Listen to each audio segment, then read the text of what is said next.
يفقهوا قولي. رضينا بالله ربا وبالإسلام دينا وبمحمد نبيا ورسولا. اللهم صل وسلم وبارك وأنعم على المبعوث رحمة للعالمين نبينا وقدوتنا وأسوتنا محمد ابن عبد الله صلوات ربنا وسلامه عليه وعلى آله وأزواجه وأصحابه ومن تبعهم بإحسان إلى يوم الدين.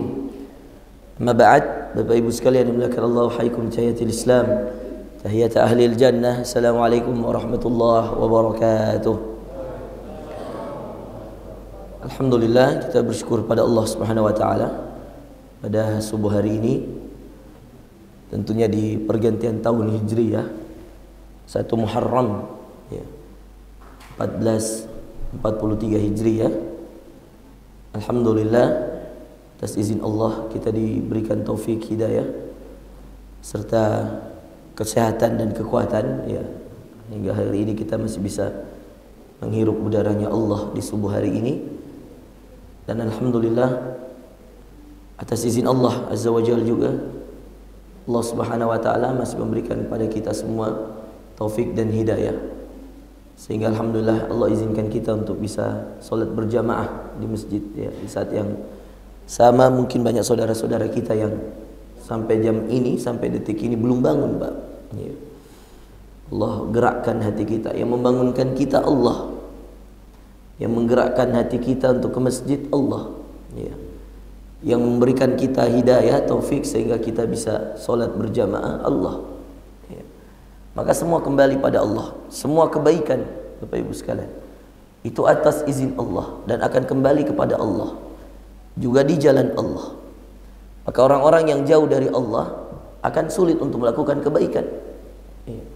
Orang-orang yang dekat dengan Allah akan nikmat ketika dia merasakan kebaikan. Salah satu contohnya Bapak Ibu sekalian, Quran ya. Orang yang dekat dengan Allah, ketika dia mendengar ayat-ayat Allah, tenang hatinya Bapak Ibu sekalian, nyaman jiwanya.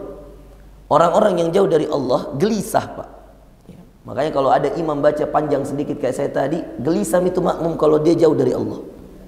Tapi kalau dia tenang Bapak Ibu sekalian, dia nyaman hatinya. Rasulullah pernah baca surah Qaf dalam satu subuh langsung. Apa yang saya baca tadi 1 halaman, bagaimana Rasulullah membaca sampai 4 halaman di salat subuhnya ya. Kita harus membiasakan diri dengan kebaikan Bapak Ibu sekalian. Nah, lain cerita kalau salat maghrib ya. Rasulullah SAW biasa memperpendek bacaannya. Bahkan ayat yang biasa dia baca Al-Kafirun di rakaat pertama, Al-Ikhlas di rakaat kedua. Tapi jangan berharap itu dibaca di subuh Bapak Ibu ya. Karena bukan salat maghrib ya. Dan inilah sunnah Rasulullah. Bahkan dalam hari Jumat Bapak Ibu sekalian, yang rutin dibaca Rasulullah, dan ini saya harapkan juga diterapkan di masjid ini, hari Jumat yang dibaca Rasulullah SAW adalah As-Sajadah keseluruhannya, rakaat pertama itu 3 halaman. Al-Insan keseluruhannya ya, di juz ke-29 2 halaman, jadi 5 halaman, 1/4 juz ya. Nah, biasa sebagian kita, imam-imam kita ya, itu memotong ya. Dia ambil As-Sajadah setengah, dia ambil Al-Insan setengah. Ketika saya tanya, kenapa akhi? Ustadz, karena ada orang tua di belakang. Saya katakan, lebih baik kalau orang tua hari Jumat berikan pengumuman bahwa kalau yang tua yang tidak kuat berdiri lama, duduk. Boleh, Pak ya. Boleh dia duduk sholat, tidak dipaksakan berdiri, karena sesuai dengan kemampuannya ya. Daripada kemudian antum ambil sunnah tapi tidak sempurna sunnahnya ya. Paham ya? Jadi daripada kemudian sunnah kita ambil As-Sajadah lalu kita potong setengah saja, lalu kemudian Al-Insan kita potong juga setengah. Rasulullah tidak pernah memotong itu. Kalau dia pakai As-Sajadahnya, dia sempurnakan 30 ayat. Kalau dia pakai Al-Insannya, dia sempurnakan. Maka yang kemudian tidak kuat berdiri, tahu diri, duduk iya. Dan itu adalah bagian dari sunnah. Rasulullah tidak pernah melarang orang sholat duduk, Pak. Apalagi kalau dia memang sudah uzur, dia sudah tua, tidak kuat berdiri lama, duduk saja, Pak. Lebih tenang rasanya jiwa kalau kemudian kita tidak kuat lalu kita duduk. Itu lebih sunnah ya. Nah, Bapak Ibu sekalian yang dimuliakan Allah, inilah tadi yang saya sampaikan, bahwa semua kebaikan itu digerakkan oleh Allah. Kita bisa ke masjid, Allah yang gerakkan. Bangun subuh, Allah yang gerakkan. Kita kemudian bisa bermajlis ilmu seperti ini, dengar ceramah, Pak, Allah yang gerakkan.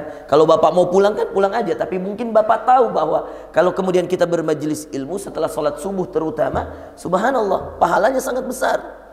Ya. Di samping kemudian kita mendapat keberkahan dari doa Rasulullah. Kata Rasulullah, Allahumma barik ummati fi bukuriha. Ya Allah, berkahi umatku di waktu paginya. Belum lagi kita dapat keberkahan pahala haji dan umrah. Kalau kemudian kita duduk bermajlis ilmu, lalu kemudian kita menunggu waktu syuruk, kita tunggu sejenak, lalu kita sholat 2 rakaat karena Allah, kita dapat pahala haji dan umrah sempurna, sempurna, sempurna, kata Rasulullah sallallahu alaihi wasallam. Kesempurnaan haji dan umrah, yang mana di saat ini mungkin sudah hampir 2 tahun kita tidak pernah bisa untuk mengunjungi Ka'bah, mengunjungi Masjid Nabawi. Sudah hampir 2 tahun Bapak Ibu sekalian di tengah pandemi. Maka inilah jatah kita, hiburan kita, penyejuk hati kita untuk kemudian bisa melaksanakan ini, mendapatkan pahala haji dan umrah secara sempurna. Bapak dan Ibu sekalian yang dimuliakan Allah, maka pada kesempatan hari ini di awal tahun Hijriyah, saya ingin mengingatkan kepada kita bahwa yang paling penting dalam kehidupan itu bukan tentang tanggalnya, bukan tentang waktunya saja, karena waktu akan terus berputar, bukan tentang tempatnya saja, karena tempat bisa berganti. Bayangkan Bapak Ibu sekalian, andaikan dalam agama kita yang mensucikan seseorang itu tempat, maka tidak ada tempat lebih berhak untuk Rasulullah tinggali daripada Mekah. Tidak ada tempat yang lebih mulia daripada berada di samping Ka'bah, kiblat. Masjid pertama yang dibangun Ibrahim alaihissalam yang menjadi kiblat kita. Tidak ada yang lebih baik, Pak. Tapi bukan tentang tempat, Pak. Iya. Bahkan depan Hajar Aswad orang masih bisa mencolong, Pak. Jamaah saya hilang jam tangannya depan Hajar Aswad ketika dia mengadu sama saya, Ustadz, hilang jam tanganku. Saya bilang, harga berapa, Pak? 46 juta. Saya bilang, mahalnya jam tangan tak, Pak? Iya Ustadz, bukan masalah mahalnya, sekarang hilang Ustadz. Saya bilang, itu Tommy juga, Pak. Di mana hilang? Dia bilang, depan Hajar Aswad. Apa kita mau bikin? Mau cium Hajar Aswad. Saya bilang, ya Allah, Pak. Iya. Lalu saya sampaikan pada dia, ya, ini sudah takdir Allah, Pak. Kita ke polisi, kita sampaikan di polisi Masjidil Haram. Kalau kemudian ketemu, alhamdulillah. Kalau tidak, ikhlaskan, mudah-mudahan jadi penggugur dosa. Langsung dia bilang sama saya sambil marah-marah, kenapakah ada orang berani sekali mencuri depan Hajar Aswad, Ustaz? Saya bilang, begitu nih, Pak. Masalahnya mereka belum lihat langsung Allah, belum lihat langsung malaikatnya. Bahkan depan Hajar Aswad orang mencuri, Bapak Ibu sekalian. Itulah kenapa Umar bin Khattab, Bapak Ibu, Umar bin Khattab, Umarlah ini, Pak, yang menaruh tanggal Hijriyah sebagai tanggal penetapan Islam. Umar, seandainya Umar mau, dia letakkan tanggal 1 Hijriyah, ya, waktu itu sesuai dengan kelahiran Rasulullah misalkan. Seandainya yang mulia itu adalah waktu, maka diberikanlah waktu ini sesuai dengan kelahirannya Rasulullah misal. Atau kalau seandainya waktu itu mulia, tempat itu mulia, maka dijadikanlah awal Hijriyah ini, Bapak Ibu sekalian, penanggalannya sesuai dengan apa? Sesuai dengan tempatnya. Misal tempat Rasulullah SAW, ya, lahir di mana? Di Mekah. Amal fil, tahun gajah, dinamakan amal fil, tahun gajah. Disesuaikan dengan tempatnya. Tapi tidak, Bapak Ibu sekalian, Umar menjadikan penanggalan Hijriyah itu sesuai dengan amalan. Apa amalan, Bapak Ibu sekalian? Amalan hijrahnya Nabi dari Mekah ke Madinah. Di tanggal itulah, di tahun itulah, Umar menjadikan penanggalan Hijriyah, 1 Hijriyah sesuai dengan waktu hijrahnya Nabi. Menandakan apa, Pak? Nah, kalau ditanya nanti, kapan itu penanggalan Hijriyah, Ustadz? Kenapa beda? Kita sekarang 2021. Kalau Anda kurangi 2021 dengan sekarang masuk 1443. Coba 2021 dikurangi 1443. Kenapa berbeda, Bapak Ibu sekalian? Kenapa Masehinya, miladinya lebih banyak? Karena Umar tidak mengambil penanggalan lahirnya Rasulullah. Bukan tentang waktu, bukan tentang siapa Rasulullah, bukan. Tapi agama ini tentang apa, Bapak Ibu sekalian? Agama ini tentang amalan. Makanya Rasulullah katakan depannya Fatimah, Pak, ini anak perempuannya, anak kandungnya. Dia katakan depan Fatimah, lau sariqat, seandainya engkau wahai Fatimah mencuri, lau sariqat Fatimah bintu Muhammadin laqata'tu yadaha, pasti saya potong tetap tanganmu wahai Fatimah. Menandakan apa, Pak? Biar engkau keturunan Nabi, biar engkau lahir di Mekah, bahkan biar engkau kemudian orang Mekah, biar orang mana, kalau tidak ada salatmu, kalau tidak ada amalanmu, maka engkau bukan siapa-siapa di hadapan Allah.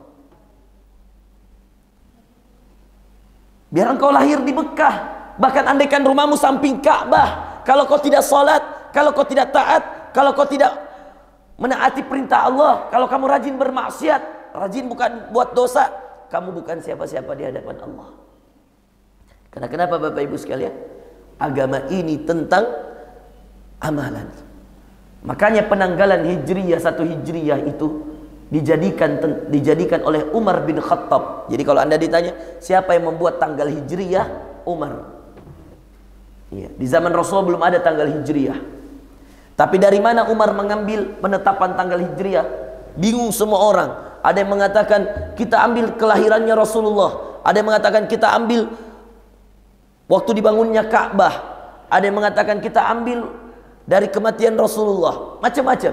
Tapi Umar mengatakan tidak, saya mengambil dari hijrahnya kita, meninggalkan Mekah, kota yang kita cintai.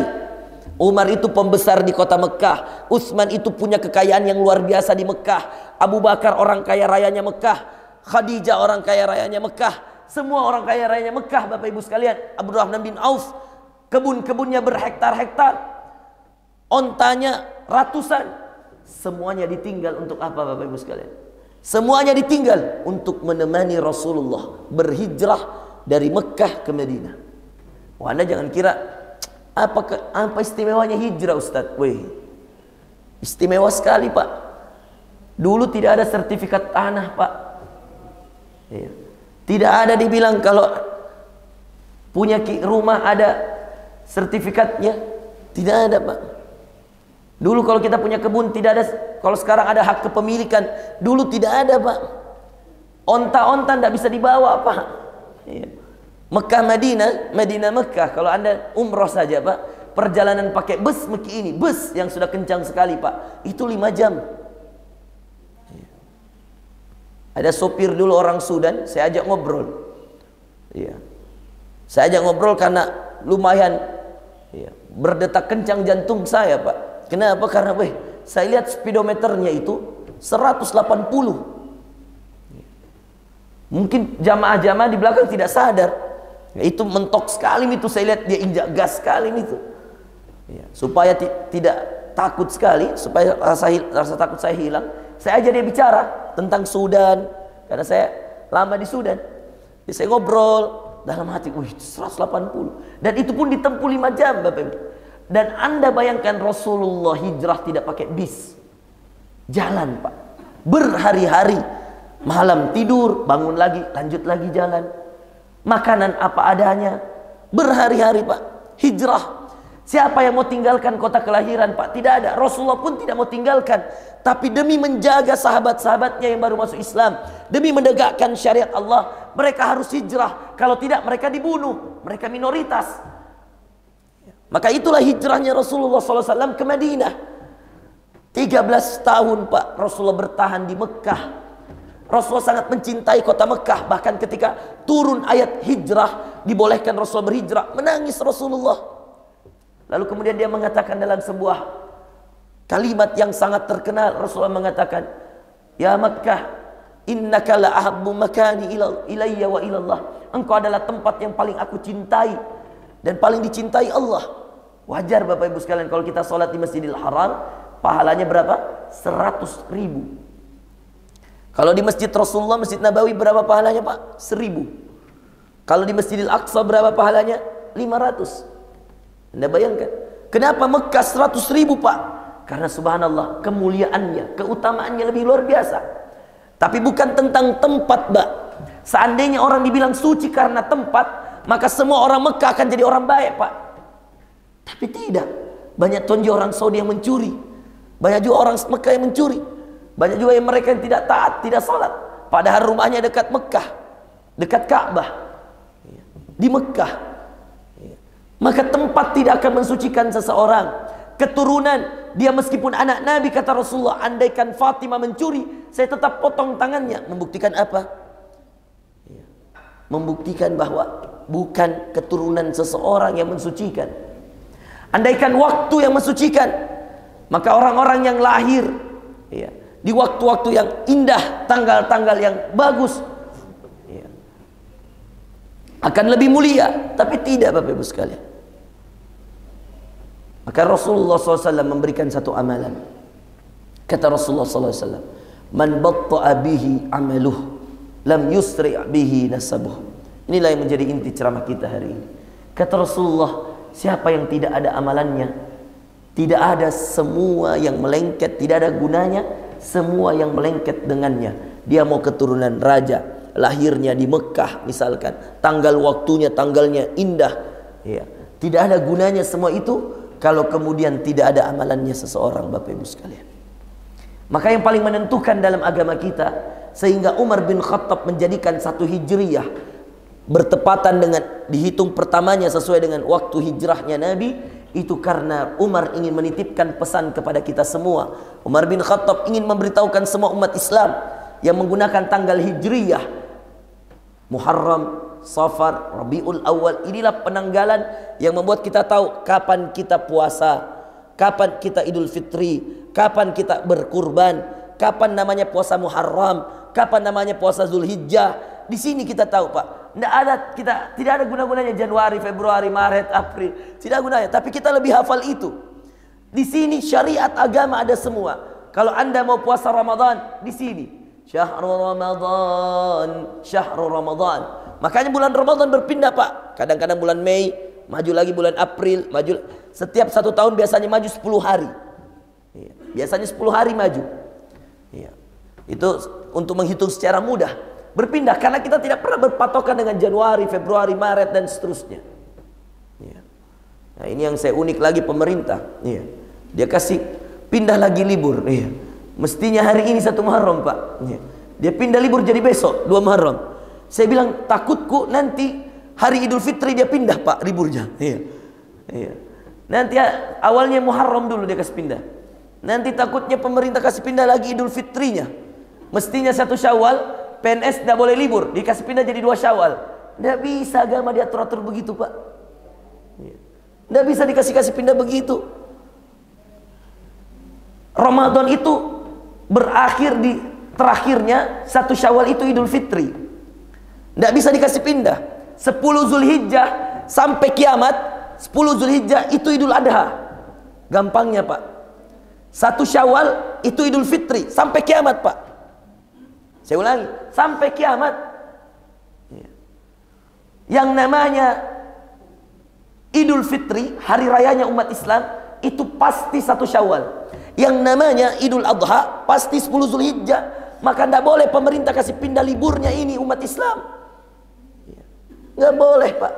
Yang namanya 1 Muharram itu tetap sampai kiamat, tahun baru Hijriah, ya tetap 1 Muharram, Pak. Nah, ini yang kemudian secara halus kita harus mengerti juga kode-kode begini. Dan tidak boleh, saya sudah sampaikan ke beberapa kita di grup Ustadz, ada komen-komen, saya bilang, wah, kalau sudah berani kasih pindah tahun baru Islam, besok-besok dia kasih pindah Idul Fitri. Besok-besok dikasih. Kalau kemudian Idul Fitri umat Islam tidak libur, yang PNS-nya, yang ASN-nya, wah kasihan, Pak. Bagaimana dia mau sholat? Bagaimana dia mau berkurban? Coba Anda bayangkan. Halus sekali ini, subhanallah. Mudah-mudahan Allah membimbinglah para pemimpin negara ini, apalagi mereka mayoritas Islam, untuk kemudian berlaku adil dan bijak. Dia tidak kasih pindah hari Paskahnya orang Nasrani. Dia tidak kasih pindah, tapi dia kasih pindah tahun baru Hijriyah. Liburnya tidak jadi 1 Muharram, jadi 2 Muharram. Waduh, saya bilang besok-besok Idul Fitri yang dikasih pindah dari 1 Syawal jadi 2 Syawal. Nah, tidak bisa, Pak. Itulah hebatnya penanggalan Islam. Karena sampai kiamat dia nggak geser. Maka inilah pahalanya Umar. Nah, Umar bin Khattab menaruhnya tahun Hijriah ini sesuai dengan hijrah. Menandakan apa? Yang memuliakan seseorang itu amalnya, bukan tempat lahirnya, tanggal lahirnya, bukan amalnya. Maka itulah kenapa Rasulullah memuji orang-orang muhajirin. Kenapa dia dipuji? Karena dia hijrah. Namanya muhajirin. Orang yang meninggalkan semua yang dia punya di Mekah, dia ikut Rasulullah. Rumahnya dia tinggal, kebun kurma dia tinggal, onta, sapi, kambing, semua dia tinggal. Semua kepemilikan di Mekah dia tinggal. Bahkan kalau ada yang menjadi harta warisan mereka, mereka tinggal. Untuk apa? Untuk mengikuti Rasulullah SAW berhijrah. Menandakan apa Bapak Ibu sekalian? Menandakan yang dimuliakan oleh Rasulullah, yang dimuliakan oleh Umar adalah orang-orang yang mau beramal saleh. Bapak Ibu sekalian yang dimuliakan Allah Azza wa Jalla. Terakhir Bapak Ibu sekalian, pada kesempatan hari ini saya ingin mengingatkan Bapak Ibu sekalian yang dimuliakan Allah, bahwa ketahuilah amalan saleh itu Bapak Ibu sekalian, amal yang kita lakukan itu selalu pasti dicatat oleh Allah. Tidak perlu ragu Bapak Ibu sekalian, semua amal saleh kita, semua kebaikan kita itu pasti tercatatkan oleh Allah. Sebaliknya, semua amal buruk kita yang lalu dan yang akan datang pasti juga akan tercatat oleh Allah. Makanya Allah mengatakan dalam Al-Quran, وَمَا يَلْفِظُ مِنْ قَوْلٍ إِلَّا لَدَيْهِ رَقِيبٌ عَتِيدٌ.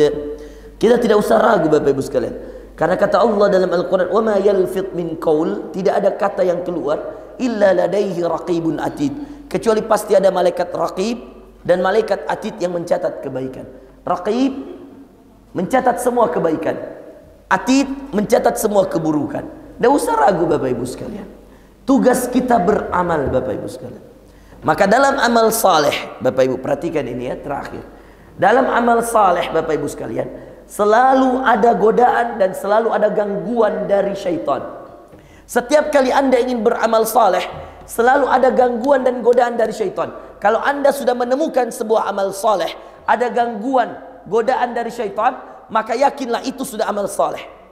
Kalau ada amal saleh Pak, yang kemudian membuat jamaah ya kayak berdebat, satu setuju, satu tidak setuju, percaya itu waswasah syaitan, itu gangguan dari syaitan. Setiap kali ada amal saleh yang membuat kita kayak ragu, seakan-akan jangan nih, nanti masih ada kebutuhanku, mau bersedekah, tiba-tiba kita pikir, mau beli popok untuk anakku. Padahal kalau Anda sedekah, lain tonji nanti rezeki popoknya anakmu, kan gitu. Kalau Anda bersedekah, lain juga nanti uang makannya istrimu, lain. Tidak usah dipikir Bapak Ibu sekalian, karena itu godaan syaitan. Maka setiap amal saleh itu akan mendapatkan godaan. Maka tadi saya katakan, yang menentukan seseorang kemuliaannya adalah amalannya. Tapi jangan dikira amalan itu mudah untuk dilakukan. Ibu-ibu mau memasak di rumah, apa dikira mudah? Malas kadang-kadang. Maka kadang-kadang kita lebih suka Gojek, GoFood. Lebih simpel Ustadz, lebih kadang-kadang. Tapi kadang-kadang Bapak Ibu sekalian, ibu-ibu ketika masak di rumah, karena kecintanya kepada suaminya dan anak-anaknya, itu pahalanya begitu besar Bapak Ibu sekalian. Mengurus anak, mengurus suami, itu pahala besar. Tapi syaitan pasti pintar mengganggu. Lebih baik nonton dulu sinetron, lebih baik nonton ini, lebih baik nonton, subhanallah. Siapa yang ganggu? Syaitan. Maka tidak ada amal saleh Bapak Ibu sekalian kecuali memiliki 3 hal sebagai gangguannya. Satu, syaitan. Gangguan pertama amal saleh itu syaitan. Gangguan kedua adalah orang terdekat Bapak Ibu sekalian. Makanya subhanallah, fa idza ja'atis sakhah yauma yafirrul mar'u min akhi. Ketika kemudian ditiupkan tiupan sangkakala, hari di mana saudara lari dari saudaranya. Wa ummihi wa abih, lari dari ibunya, lari dari bapaknya. Bayangkan Anda lari dari saudara, ibu, bapak, wa sahibah, istrinya, wa bani, anaknya. Hari kiamat ini Pak, bayangkan, kita bukannya tolong menolong, kita malah lari dari saudara, bapak, ibu, istri, anak, orang terdekat kita. Makanya dulu ada jamaah saya Pak, ini panjang cerita tapi singkatnya aja, mau wakaf tanah, jumlah tanahnya 3000 meter persegi. Tapi waktu itu dia bilang begini, tunggu dulu Ustaz ya, saya musyawarah dulu istriku. Ya toh? 1 bulan Pak saya tunggui. Dia datang ke saya waktu itu. Dia bilang, Ustaz mau wakaf tanahku untuk atas nama orang tuaku begini-begini. 1 bulan saya tunggu tidak ada kabar, 2 bulan tidak ada kabar. Saya lupa nih Pak. Setelah 3 bulan dia menelpon, Ustaz mohon maaf Ustaz, baru Kak menelpon lagi Ustaz. Saya bilang, bagaimana Pak tanahnya? Dia bilang, Ustaz mohon maaf istriku bilang setengah mau jadi 1000 mau 500 meter persegi. Saya bilang, kenapa Pak? Karena dia bilang investasi buat anak-anak. Saya bilang dalam hati saya bilang, lain tonji nanti itu rezekinya anakmu. Tapi karena orang wakaf Pak, tidak boleh dipaksa. Jadi saya bilang sama itu Bapak, oke Pak, tidak apa-apa. Jadi gimana, kapan kita ketemu? Dia bilang, tunggu Ustaz, saya atur waktu. Saya tunggu dia atur waktu Pak. 1500 meter persegi. Ya. Lama, tidak menelpon. 2 bulan menelpon. Dia bilang, Ustaz, tabe Ustaz, mohon maaf. Dia bilang, anak pertamaku. Iya. Pak, jual mitu 1000 meternya. Untuk siapa? Untuk dia. Kenapa anaknya baru tamat SMA, mau dimasukkan Universitas Erlangga di Surabaya, kedokterannya. Jadi minta, Ustaz mohon maaf, tinggal 500 bisa saya wakafkan. Dalam hati saya tidak enak, saya bilang, Pak, tak kalah jangan makin dari awal Pak. Tapi saya bilang, ya namanya kebaikannya orang kodong, kita terima aja. Jadi saya bilang, oke Pak, 500 meter persegi. Baik, kapan kita ketemu? Dia bilang, besok mi Ustaz. Saya bilang, oke, besok. Bayangkan Bapak Ibu sekalian, dari 3000 meter tinggal berapa? 500. Berapa berkurang Pak? 2500. Siapa yang goda Ki? Istrinya yang pertama. Siapa yang kedua? Anaknya. Dia lupa Pak, bahwa kalau kau sedekahkan itu tanahmu, lain tonji rezekinya anakmu, lain tonji rezekinya istrimu. Karena yang berikan kau juga ini tanah Allah. Kalau kau berhitung sama Allah bermain-main seperti itu, maka itu akan mengecewakan bukan hanya orang. Saya tidak ada masalah, kan kau bilang wakaf. Wakaf itu untuk siapa? Untuk Allah. Al-waqfu lillah. Wakaf itu untuk Allah. Jadi kalau kita sudah bilang wakaf, berarti tidak ada yang punya. Siapa yang punya? Allah. Masjid wakaf. Tidak boleh ada masjid punya orang tertentu. Wakaf. Yang punya siapa? Allah. Iya. Maka tidak boleh ada sertifikat masjid atas nama orang Pak. Dia harus atas nama masjidnya, karena dia wakaf. Coba lihat godaannya Pak. Itulah kenapa penting untuk membuat keluarga kita memiliki visi misi yang sama dengan kita, bahwa untuk kita berjuang bersama di jalan Allah. Nah itulah kenapa Pak tabe ini ya, tidak kuajari Ki Ibu ya. Ibu nah, kalau mau ki sedekah emas apa, tidak perlu kasih tahu suami tak. Bapak juga begitu. Kalau mau sedekah-sedekah, tidak perlu selalu curhat sama istri Pak. Boleh curhat kalau sudah kita sedekahkan. Contoh, kita sedekahkan uang 10 juta, lalu kemudian kita diam-diam, baru kemudian kita kasih tahu istri tak, alhamdulillah tadi sudah kak bersedekah, masya Allah suamiku solehnya. Lalu kemudian ya pas dia bilang sudah kak bersedekah, dia bilang istrinya suamiku solehnya. Langsung kemudian suaminya bilang, tadi 10 juta saya kasih itu tadi ada pemulung di sana. Lalu sudah bilang istrinya tak bangka, 10 juta. Coba Pak. Tapi kalau sudah dikasih ini kan aman nih. Tapi coba Ki Bedeng nah, Bapak mau 10 juta sedekah. Coba mau kita tanya istri tak? Pasti apa dia bilang istri tak? Apa dia bilang istri tak? Dia bilang, Pak banyaknya kita sedekah, biar sedikit itu yang penting ikhlas. Coba. Betul tidak? Iya. Ibu sebaliknya. Iya. Sama. Ibu-ibu tuh ada dulu jamaah saya. Iya. Dia sedekahkan emasnya Pak. Waktu itu saya penggalangan Palestina. Ada cincin emasnya, ada berliannya. Harganya itu cincin, karena ada berliannya 76 juta. Ada berliannya Bu ya. Karena saya kan kalau ceramah jago Kak, meyakinkan orang, apalagi kalau masalah uang Pak. Ya. Itu saya kalian, makanya kalau ada penggalangan dananya beberapa ormas Pak, bukan hanya Wahdah, Muhammadiyah atau beberapa ormas yang saya kenal, itu biasa dia panggil Kak kalau penggalangan dana. Waktu Hijrah Fest yang ada Ari Untung, ada Teguh Wisnu, ada artis-artis hijrah, saya galang dana di Hijrah Fest. Satu kali saya ceramah 136 juta saya kumpulkan. Iya. Kemarin waktu laga amal Palestina, saya undang Pak Api, saya undang Pak Dani Pamanto wali kota. Saya bikin acara main bola dengan anak-anak PSM. Saya panggil Tumbing Abu, saya panggil Rijal System, saya panggil orang-orang terkenalnya Makassar. Saya galang dana alhamdulillah 113 juta. Iya. Nah, itu waktu saya galang dana Pak di sebuah masjid. Saya yakinkan Allah berfirman, Bapak Ibu sekalian, siapa yang menggadaikan hartanya di jalan Allah, Allah lipatkan 1 kali lipat, 100 kali, 10 kali lipat, 100 kali lipat, bahkan 700 kali lipat. Saya ceramah begitu Pak. Baru sambil saya bilang, ayo silakan panitia, iya, sebarkan celengan-celengan. Wah, bergerak meja panitia Pak. Yang di akhwat juga silakan, panitia akhwat serahkan.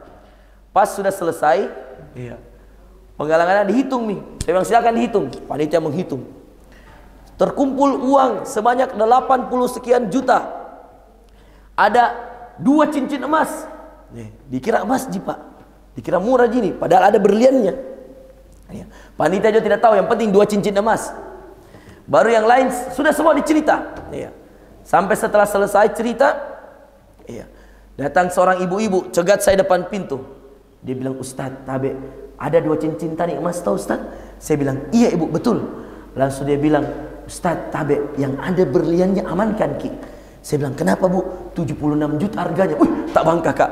Saya bilang, masa bu? Betulan Ki? Betul, betul Ustadz, betul Ustadz. Betul ikhlas, betul ikhlas. Betul Ustadz, betul.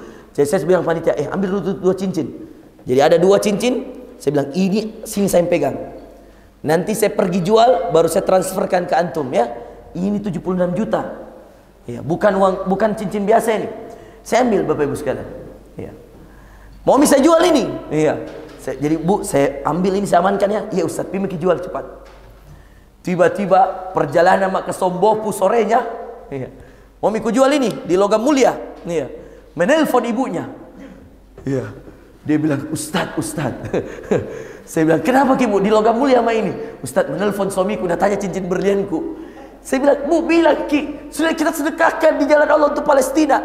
Dia bilang, Ustaz, setengah mau bedeng. Saya bilang, bagaimana caranya setengah Bu? Dia sudah di tempat emas begini.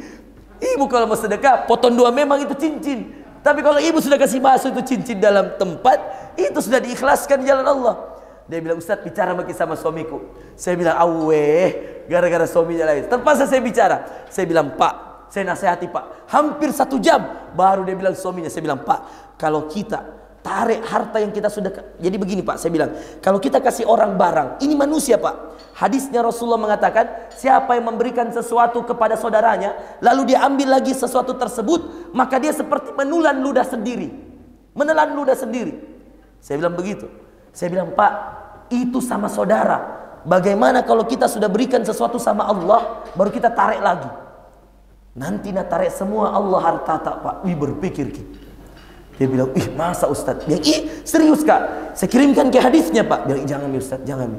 Jadi bagaimana Pak? Ku bagi 2 atau ku bagi 4? Dia bilang, jangan mi, bagi-bagi Ustaz. Jual bagi saja Ustaz. Akhirnya saya jual Pak. Kesel sekali Kak. Saya bilang, saya sudah di tempat emas ini. Kau Tonji yang suruh saya untuk pergi jualkan. Kenapa kau pitare lagi baru kau bilang setengahnya mau? Astagfirullah. Begitu Bapak Ibu sekalian. Jadi godaan selanjutnya dari siapa? Dari orang-orang terdekat. Makanya Pak, Bu, kalau mau ki bersedekah, mau ki beramal soleh, tidak semua disedekah tak harus dia tahu suami tak. Sama suami, tidak semua disedekah tak harus dia tahu istri tak. Karena kalau baku tahu ki kadang-kadang Pak, godaan syaitonnya kuat. Biasa iman suaminya lagi kuat, iman istrinya tidak. Makanya tidak sinkron. Kadang-kadang iman istrinya lagi kuat, baru karena dengar ceramah, pulang ke rumah, nah dengar suaminya, nah bilang suaminya mungkin, Dek, 76 juta kasihan, bagi 2 lalo mi. Coba. Coba tuh. Nah, jadi kalau kita mau beramal, Bapak Ibu sekalian, jangan mi kasih tahu orang-orang dekat kita. Biarlah Allah yang tahu. Yang terakhir godaannya Pak. Jadi siapa tadi godaan pertama? Syaitan. Yang kedua orang dekat. Nah ini yang ketiga Bapak Ibu sekalian. Godaannya. Godaan ketika kemudian kita mau beramal saleh. Ketika kita mau beramal saleh, ada godaan juga yang tidak kalah dahsyat Bapak Ibu sekalian. Godaan siapa Pak? Godaan orang-orang yang menjadi sahabat-sahabat dan teman-teman kita. Iya, makanya itu perlu sahabat yang baik Pak. Perlu teman yang baik. Perlu bergaul dengan orang baik. Bergaul sama orang-orang yang baik di masjid, bergaul sama orang-orang yang rajin sholat, bergaul sama orang-orang yang rajin mengaji, supaya dia dukung ki beramal soleh. Bahkan kita bisa beramal soleh sama-sama. Iya. Kemarin waktu penggalangan dana di sini, ya Pak Sattar, lumayan. Iya. Karena orang baku pengaruhi, sudah mungkin sedekah, sudah. Jadi itu pentingnya bergaul dengan orang saleh. Tapi coba kita punya teman pemabuk, kita punya teman nauzubillah dia orang yang tidak salat, itu berbahaya. Makanya dalam hadis Bukhari Rasulullah mengatakan, bertemanlah dengan penjual minyak wangi, meskipun kamu tidak punya minyak wanginya, kamu akan ikut wangi. Tapi jangan berteman dengan penjual pemahat besi, meskipun kamu tidak dekat dengan besinya, kamu akan terkena percikan apinya. Nah, itulah penting memilih teman yang baik. Ibu-ibu bermajlis taklim sama ibu-ibu soleha juga, yang sama-sama suka masjid, sama-sama suka mengaji, sama-sama suka sedekah. Ya. Jangan hanya berteman dengan ibu-ibu yang, ya, apa itu istilahnya, ibu-ibu gaul, ya, ibu-ibu yang modis, ya. Jangan, ya. Justru kita harus berteman dengan ibu-ibu yang mengarahkan kita pada amal soleh dan kebaikan. Saya kira itu Bapak Ibu sekalian, ya, mudah-mudahan bermanfaat. Ya, data onde-onde ini saya lihat, masya Allah, enaknya bela, ya, ya, langsung kita mau berhenti ceramah ini, ya. Barakallahu fikum, ya, semoga bermanfaat, ya. Yang PNS ya tetap masuk kantor, ya, mohon maaf, ya. Mestinya kita libur hari ini, ya, tapi dipindah besok, enggak apa-apa Pak, ikhlas mungkin, ya. Itulah pentingnya kalau pemilu, pilih baik-baik pemimpin Pak, ya.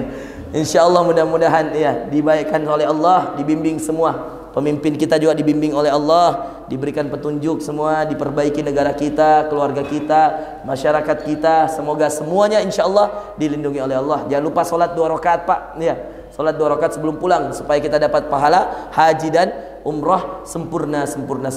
Mudah-mudahan Allah memberikan taufik dan hidayah. Barakallahu fikum. Subhanakallahumma bihamdik, syadu an la ilaha illa anta, astaghfiruka wa atubu ilaik. Wa akhiru da'wana alhamdulillahi rabbil alamin. Wassalamualaikum warahmatullahi wabarakatuh.